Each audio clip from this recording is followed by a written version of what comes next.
रखा हुआ sofa set बहुत अच्छा दिखेगा, लेकर भी आ जाओगे पर उससे चैन की नींद नहीं आ सकती।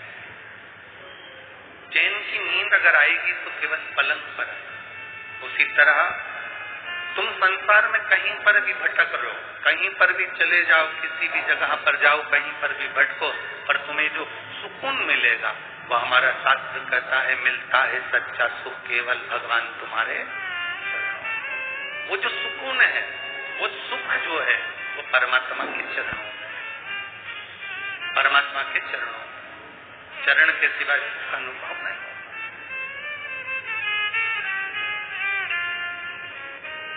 घर पर बैठना और घर पर बैठने के थोड़ी देर निकलकर भगवान शंकर के मंदिर में जाकर बैठना, दोनों में अंतर है।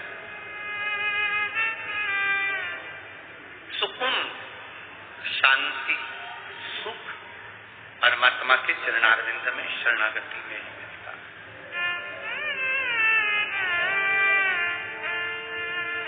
मिलता है सच्चा सुख केवल भगवान तुम्हारे चरणों में, भोलेनाथ तुम्हारे चरणों में।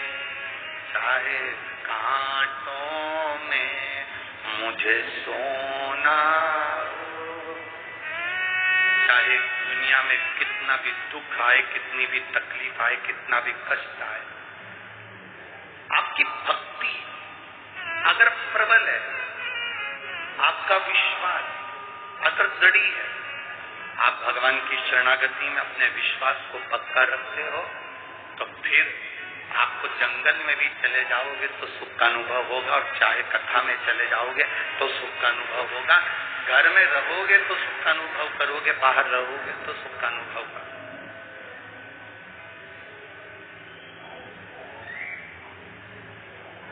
कोई कोई व्यक्ति ऐसा रहता है उसको जिंदगी में कहीं अच्छा लगता ही नहीं,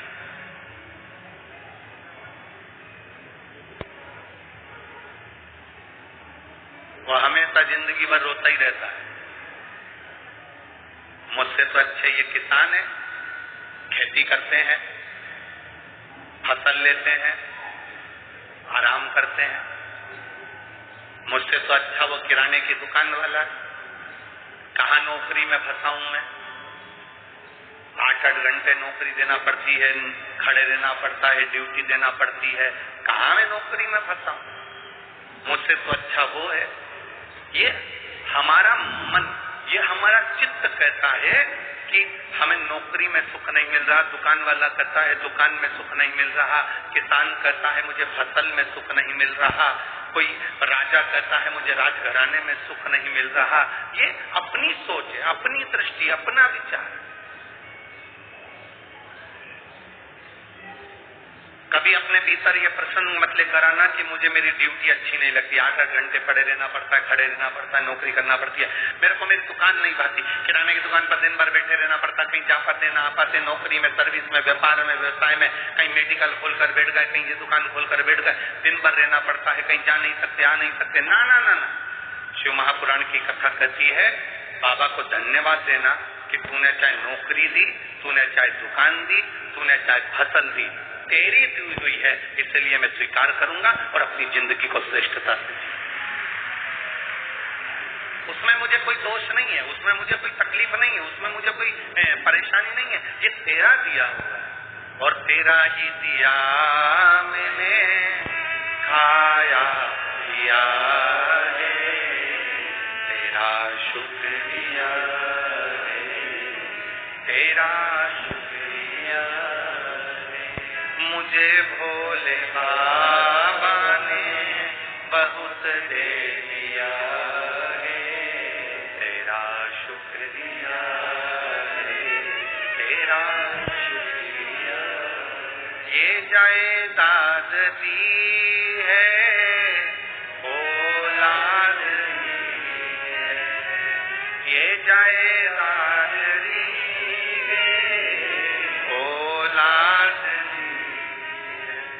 मुसीबत में हर वक्त हिम्मत साथ दी है, मुसीबत में हर वक्त साथ दी है, तेरा ही दिया मैंने खाया पिया है, तेरा शुक्रिया